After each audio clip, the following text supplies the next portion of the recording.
Hello guys, welcome back to another video. First of all, here is a quick question for you, that is your smartphone an asset or a liability for you? So pause and think about it, and you can drop your answer in the comment section. So in this video we will decode about what are the asset and what are the liabilities, but not with the help of boring definitions but with the help of real life examples.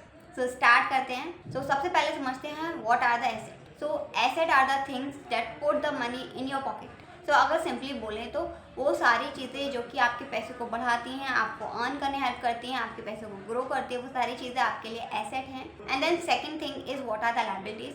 तो liability means the thing that take the money out of your pocket. So simply वो सारी चीज़ें जो कि पैसे को आपकी pocket से बाहर लेके जाती हैं, आपकी पैसों को रिड्यूस करती हैं, तो वो सारी चीज़ें आपके लिए लायबिलिटीज़ होती हैं. सो अब देखते हैं real life example of asset and liabilities. तो सबसे पहले एसेट के रियल लाइफ एग्जांपल्स देखते हैं. So first one is laptop. So laptop आपके लिए एसेट हो सकता है या लायबिलिटी. सो ये डिपेंड करता है कि आप लैपटॉप को कैसे यूज़ करते हैं. अगर आप लैपटॉप की हेल्प से किसी तरह की कोई जॉब परफॉर्म करते हैं, अगर आप इसकी हेल्प से कंटेंट क्रिएशन करते हैं या कोई इसी तरह का फ्रीलांसिंग वर्क करते हैं, लैपटॉप की हेल्प से अगर कोई कोर्स भी सीखते हैं, किसी तरह की कोई स्किल सीखते हैं या फिर किसी तरह की कोई नॉलेज गेन करते हैं, देन लैपटॉप आपके लिए एक एसेट है. एंड अब सेकंड वन इज बुक और कोर्सेज. अगर आप किसी तरह की कोई बुक बाय करते हैं या फिर कोई कोर्स परचेज करते हैं, then this is also asset for you, क्योंकि आप कोर्स या बुक की हेल्प से अपनी नॉलेज बिल्डअप करते हैं या किसी तरह की कोई भी स्किल सीखते हैं. एंड थर्ड वन इज़ अगर आप एफडी आरडी या किसी भी तरह के कोई इन्वेस्टमेंट में रेगुलरली पैसे स्पेंड करते हैं,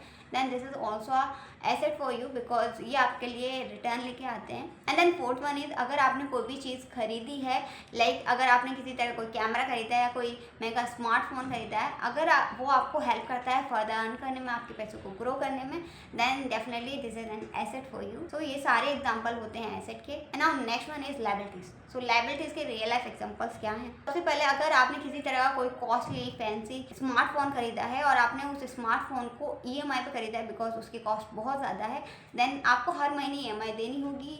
सो this is a liability for you, because हर महीने आप एक अमाउंट रिड्यूस कर रहे हैं because of that iPhone or because of that smartphone. And second one is any bike और कार.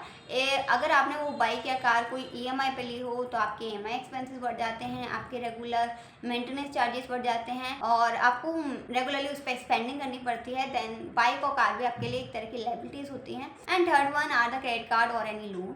अगर आपने कोई भी लोन ले रखा हो या फिर आपने क्रेडिट कार्ड ले रखे हो तो आपको उसके कुछ ड्यूज या चार्जेस देने पड़ते हैं, then this is also a liability. And last one is any kind of subscription.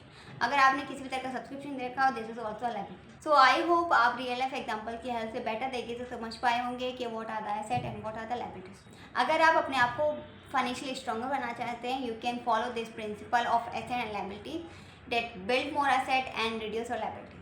So in future आप जब भी कोई बैंक डिसीजन लेते हैं, so you can ask a question from you that thing can cost you money or make you money, and after that you can take a better financial decision. So I hope you like this video और आपको आगे वाली video भी ज़रूर पसंद आएगी. सो आप next video पर जाएं, उस वीडियो को देखें and expand your financial knowledge. Till then take care, keep growing, and I will see you in the next video.